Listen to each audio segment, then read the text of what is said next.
Back in the day when this car was my daily driver,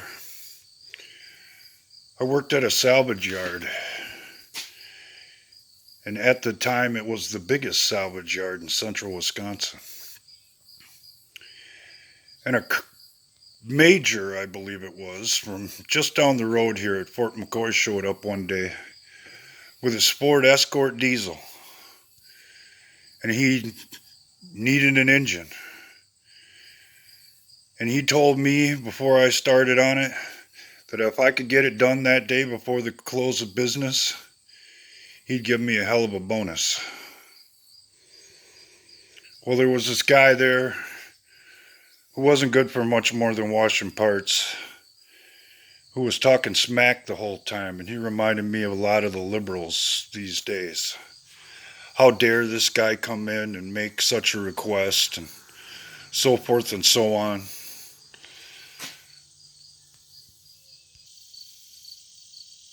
And how unfair it was that he would ask such a thing. And I shouldn't do the job. I should make him wait till the next day or whatever. Well, I busted my ass, got his car going. It was a little past close of business. I think it was 5:30 that night when we finally got the Ford Escort diesel fired up.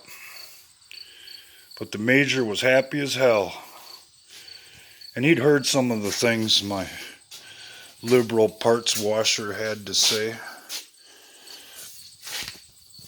And he looked right at him. He said, "Son, I'd take one of him over 10 of you." And that was one of the best compliments I've ever gotten when I worked at the junkyard. Or, more aptly put, the salvage yard. And yes, he tipped me well. This rototiller's been sitting uncovered for 2 years. I've been dinking with it all day because I gotta sell the damn thing. And it wouldn't run. A couple people stopped by and said, it's junk, throw it out, give up on it. But I knew better. And now,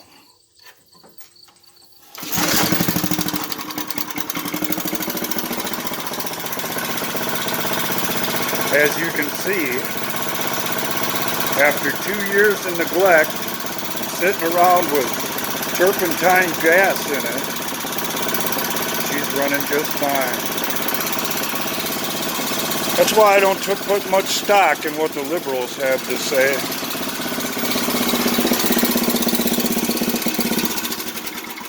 Because for the most part, they're full of shit.